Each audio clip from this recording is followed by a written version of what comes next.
बिस्मिल्लाहिर्रहमानिर्रहीम और अस्सलाम वालेकुम। 28 जून और पाकिस्तान में हफ्ते की सुबह। आज की अहम तरीन खबरों में सबसे पहले बात करेंगे मखसूस नशिस्तों के फैसले के बाद मुल्क की बदलती हुई सियासी सूरत हाल। एक तरफ खैबर पख्तूनख्वा में पाकिस्तान तहरीक इंसाफ की हुकूमत अब खतरे में, तो दूसरी तरफ वफाकी हुकूमत में 2/3 अक्सरियत, 27वीं आइनी तरमीम, फील्ड मार्शल साहब हेड ऑफ स्टेट और इमरान खान के पास क्या ऑप्शन रह गए हैं इस सब निज़ाम से लड़ने के। इन तमाम चीज़ों पर बात करेंगे। इसके साथ साथ पंजाब की सूरत हाल भी रखेंगे। वहाँ पर मरीम नवाज़ ने लंबी तकरीर की है, वहाँ क्या हुआ है, और जो कल ख़ानदान डूबा उससे रिलेटेड भी कुछ होशरुबा इन्फॉर्मेशन आई है वो रखेंगे, और भी कुछ खबरें हैं उनको भी कवर करेंगे। लेकिन पहले चलते हैं ज़रा इस चीज़ का जायज़ा लेने के लिए कि अब इस मखसूस नशिस्तों के फैसले के बाद वफाक में क्या होगा। अभी तक आपको ये तो पता चली गया है कि हमारे हाजी अमीनुद्दीन साहब जो हाल ही में हज करके आए, और मैंने आपको बताया था कि ये सबसे बड़े शैतान हैं, जब ये वहाँ शैतान को कंकरी मारेंगे तो वो वापस हो सकता है इनको पत्थर मार दें। या आपसे बड़ा शैतान कौन हो सकता है। अभी इन्होंने जो हज के दौरान अपने बाल मंडवाए थे वो बिल्कुल अभी वैसे ही हैं। मीन हज के पूरे असरात ज़ाहिरी तौर पर इन पर हैं, लेकिन इनकी रूह को तो मेरा ख्याल हज के दौरान भी किसी चीज़ ने टच नहीं किया होगा। तो इसीलिए आते ही उन्होंने शैतानों वाला फैसला सादर फरमाया है और मखसूस नशिस्तें तहरीक इंसाफ की खवातीन से छीन के माले गनीमत के तौर पर उन लोगों को बांट दी जिनका इससे कोई लेना देना नहीं था। तो अब एक तो ये भी अपनी नमाजें बड़े बेहतर तरीके से पढ़ सकेंगे, ये भी उन्होंने चले, ये बात तो उनके बारे में होगी। एक और जज साहब हैं, जस्टिस बाकर नजफी साहब। जी हाँ, वही जज साहब हैं जिन्होंने 50 रुपए के ऊपर नवाज शरीफ साहब को मुल्क से बाहर जाने के लिए इजाज़त दी थी। बाकर नजफी साहब आजकल मुहर्रम क्योंकि शुरू हो गया, पहली मुहर्रम है, अब वो यजीद को बुरा भला कहेंगे, सारे दिन मातम करेंगे, और बाकर नजफी साहब मजालस जाकर अटेंड करेंगे। ज़रूर करनी चाहिए, क्योंकि इस फैसले के बाद तो उनको और भी ज़्यादा यजीद से नफरत हो जाएगी, है ना, क्योंकि वो हक के रास्ते पर खड़े होकर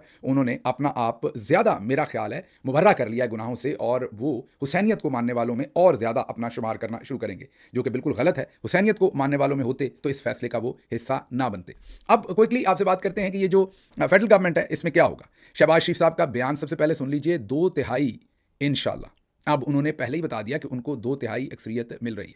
अब अगर आप मखसूस नशिस्तों को भी ऐड करें तो ये 2/3 नहीं बनेगी, थोड़ी बहुत कम रह जाएगी। इसका मतलब ये है कि 2/3 वो अभी से कैलकुलेट कर रहे हैं कि तहरीक इंसाफ के लोगों को डिस्क्वालीफाई किया जाएगा, उन सीटों पर नून लीग को जिता कर लाया जाएगा। और मैं कल आपको बता चुका हूं कि फिर पीपल्स पार्टी की सीटों की जरूरत नहीं होगी, वो अपोजिशन लीडर बिलावल जरदारी होंगे, और फिर मिलकर ये चीफ इलेक्शन कमिश्नर और अगला निगरान वजीर आजम और सारा सेटअप जो है ये दोनों पार्टियां मिलकर चलाएंगे। तो 2/3 इंशाल्लाह का ट्वीट किया है शहबाज शरीफ साहब ने। तो एक तो ये बदलती हुई सूरत हाल, साथ उन्होंने कहा है कि मखसूस नशिस्तों के फैसले से आइन की बालादस्ती और कानून की दुरुस्त तशरीह हुई है। वज़ीर आज़म शहबाज शरीफ ने मखसूस नशिस्तों के हवाले से सुप्रीम कोर्ट के आइनी बेंच के फैसले का खैर मकदम किया है। ये तो, और उसके साथ साथ जो टाउट साफ़ी हैं वो पहले ही बता रहे थे, कई टाउट साफ़ी वो फैसला है वो तहरीर कर दिया था। तो असल में ना जजों ने फैसला तहरीर किया है, ना इन टाउट साफ़ियों ने फैसला, तो कहीं पीछे किसी बैठे मेजर जनरल या ब्रिगेडियर साहब ने तहरीर किया था। वो दोनों पार्टियों को दे दिया गया, जजों को दे दिया गया कि ये फैसला सुना दें, और टाउट्स को दे दिया गया कि इस तरह का ट्वीट कर दें। तो फैसला तो आप सबको पता है कि अस्करी बेंच था, अस्करी फैसला था। तो अब बहुत वाज़ेह हो गई लाइन, 2/3 के साथ ही 27वीं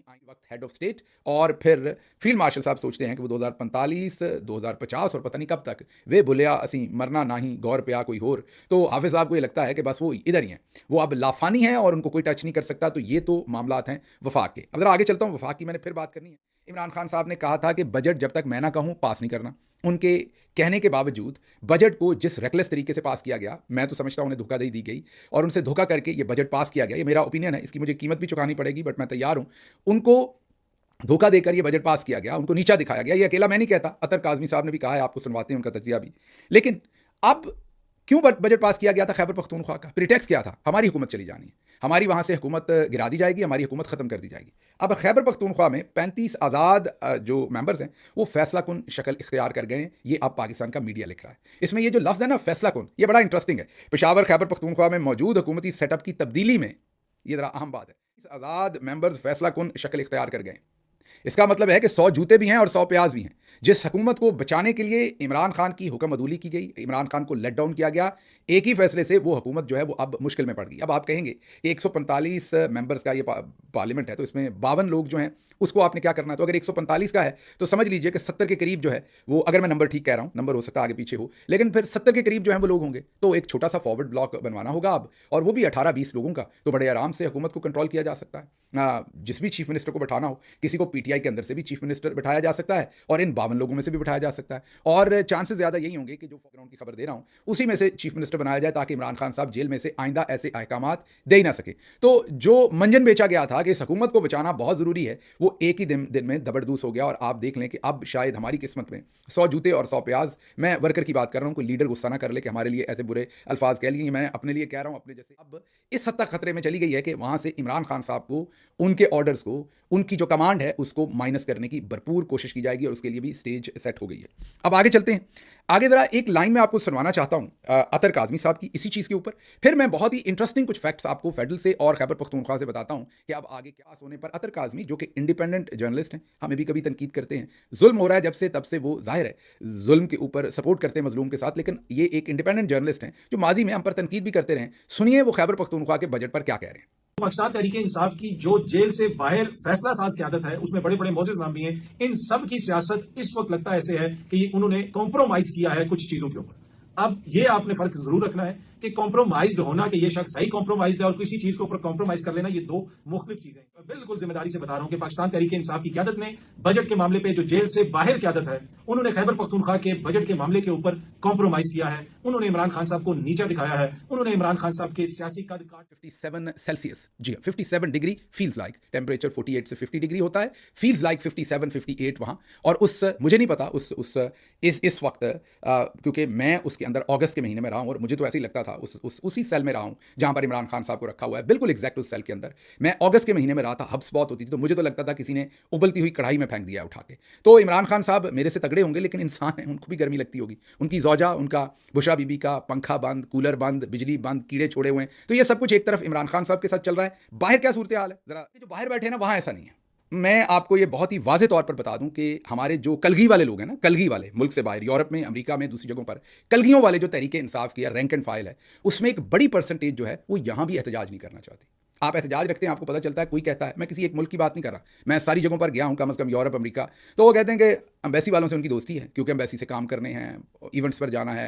और कई तो इवन हमारे ऐसे लोग हैं बड़े खास जो पाकिस्तान गए पिछले महीनों में या साल में, और वज़ीर आज़म ऑफिस तक चले गए, वहां पर उन्होंने अटेंड की सेरेमनीज, और वो हमारे भी रैंक एंड फाइल के अंदर दोस्त अहबाब हैं। उनको मैं बुरा नहीं कहता, दोबारा जैसे पाकिस्तान के अंदर हैं लोग, मैं कहता हूँ सियासी लोग हैं, हम जाएंगे, हाँ ठीक है, इस टाइम ये कहने में मजा आता है कि हम इमरान खान के सिपाही हैं, हम कुर्बानी दे रहे हैं, हम साथ खड़े हैं, तो ये जरा चीज आजकल फैशन में है, तो कहने में क्या हर्ज है, कहते रहते हैं। तो जो बाहर लोग बैठे, अंदर वाले समझते हैं कि जी ये हम अंदर मुसीबतों में, बाहर वालों को तो ये मुसीबतें नहीं है भाई, बाहर वालों की और मुसीबतें, उन्हें फोटो चाहिए किसी से, उन्हें वज़ीर आज़म ऑफिस का चक्कर चाहिए, उन्हें प्रोटोकॉल चाहिए, उन्हें ब्रिगेडियर साहब, कर्नल साहब जो बाहर बैठे हुए हैं एम्बेसी में, उनके साथ ताल्लुकात चाहिए, उन्हें वहाँ जाके डीपीओ डीसीओ से काम करवाने हैं, अपने रिश्तेदारों को बताना है कि मैं 30 मार खान हूँ, मैं देखें, मैं बाहर बैठा हूँ यूरोप में या अमेरिका में, या कहीं देखें मेरी यहाँ कितनी चलती है। तो ये सारी वजूहत से उनमें से भी बहुत सारे हमारे जनरल या कर्नल्स या ब्रिगेडियर साहबान के साथ राब्ते में हैं, और वो भी उतना ही गुड़ डालते हैं जितना जरूरी, मील परे कर लो, और वो फिर उसकी कई वजूहत आपको बताएंगे, वहाँ परमिट नहीं मिला, वहाँ ये हुआ, वहाँ ऐसा हुआ। तो आप समझ गए कि अंदर और बाहर मसला ही है। उसने high power distance, low power distance कभी पढ़िएगा अगर आपको मौका मिले तो, आपको समझ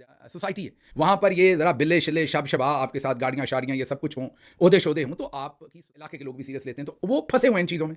तो भाई अब आपको एक मौका आ गया है, आप ये कर लें। अच्छा, अब ये दोस्त कर पाएंगे? अगर ये दोस्त कर पाते तो ये साल पहले कर लेते, ये दोस्त नहीं कर पाएंगे। ये दोस्त आपको यही कहते रहेंगे कि बस हम कर रहे हैं, ये देखें आज हमने कितना एहतजाज किया, ये देखें परसों कितना किया, ये कल क्यों कितना किया, आपको पता ही नहीं। एमपीएस के साथ बात करेंगे, वो कहेंगे गिल साहब जितना एहतजाज हमने किया और जितना हम खान की पेशियों पर गए, आप हमारे साथ बदयांती करते हैं। एक दो मेरे दोस्त हैं, मैं उनका बड़ा एहतराम करता हूँ, कहते हैं गिल साहब आप ज्यादती करते हैं, आप एमएनएस को कुछ नहीं कहते, हम तो उनसे दुगना करते हैं। एमएनए से बात करें तो एग्जैक्टली यही कहते हैं कि आप उनसे बात नहीं करते, हम तो उनसे दुगना कहते हैं।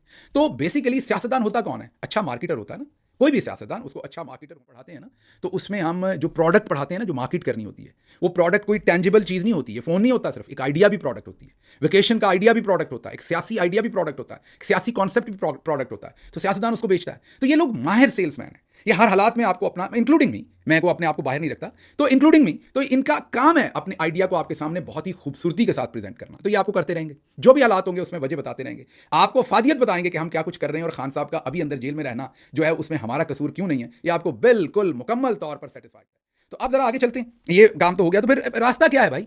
इतना शोर मैंने मचा लिया, रास्ता इमरान खान के पास है। फैसला उनको करना पड़ना है, मुझे नहीं पता वो क्यों रुके हुए हैं। उनको सबको सड़क पे लाना पड़ना है, जो कल मैंने कहा, स्टैंडिंग कमेटियों से, आप पार्लियामेंट से, कौमी असम्बली से, प्रोविंशियल असम्बली से, वजारतों से। अच्छा, आप कहेंगे ओ हो गिल साहब ये क्या बातें कर दी। एक ही तो जगह है जहां पर केपीके की गवर्नमेंट है, वहीं पर तो पनाह मिली हुई है, वहां से भी आप गवर्नमेंट आप हटा लें तो क्या बनेगा। केपी में 18 से 20 घंटे बिजली बंद हो रही है। कल सैलाब आया, जो हालात हैं वो आपके सामने है। ये बदनामी किसको मिल रही है? इमरान खान को, मुझे किसी और को तो नहीं मिल रही। केपी के अंदर इस वक्त जो हमारे साथ हालात हैं, डीपीओ डीसीओ तो बदल नहीं सकते हमारे अपने लोग, तो गवर्नेंस के जाहिर चैलेंजेस हैं वहां पर, सबको पता है। तो उसका खमियाजा किसने भुगतना है? कल को इमरान खान ने। अच्छा, अब इमरान खान और उसकी बीवी और उसकी बहनें और उसका खानदान इस वक्त मुसीबत में है। अब इमरान खान को इस चीज़ का कितने नफलों का सवाब है कि 4 बंदे जो बाहर को क्या फ़ायदा हो रहा है। तो अगर गवर्नमेंट वहां नहीं रहेगी या रहेगी, उससे इमरान खान की सेहत पर क्या फ़र्क है, मुझे बताइए। इमरान खान के साथ तो वही बुरा सलूक हो रहा है। इमरान खान का बाहर आना लेट तो हो सकता है, इससे अर्ली नहीं हो सकता। अब आप कहेंगे लेट कैसे हो सकता है?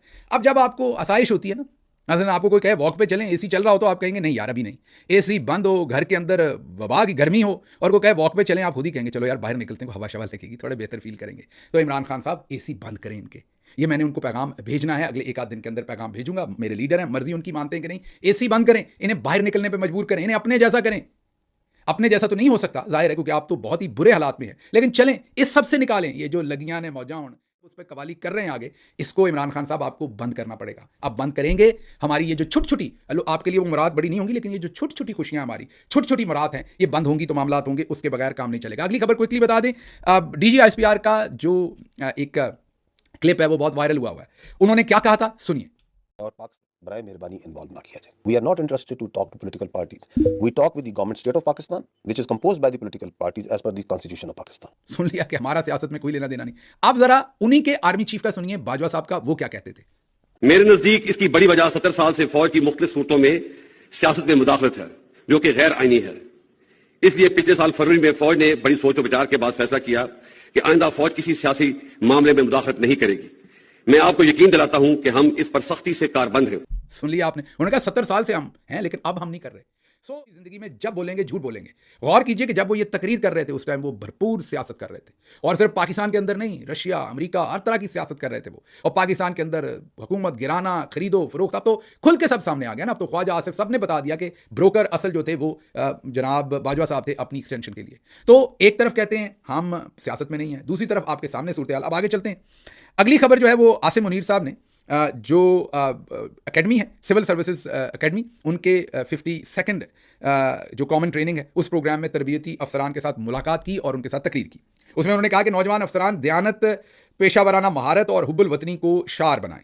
बहुत खूबसूरत वर्ड क्या है हाफिज साहब ने। दयानतदारी, पेशावराना कौम की खिदमत को अपनी अव्वलीन तरजीह बनाएं। फील्ड मार्शल सैयद आसिम मुनीर साहब की सिविल सर्विसेज एकेडमी के शुरका के साथ बातचीत और तलकीन। अच्छा, मैंने इस पर बड़ा सोचा।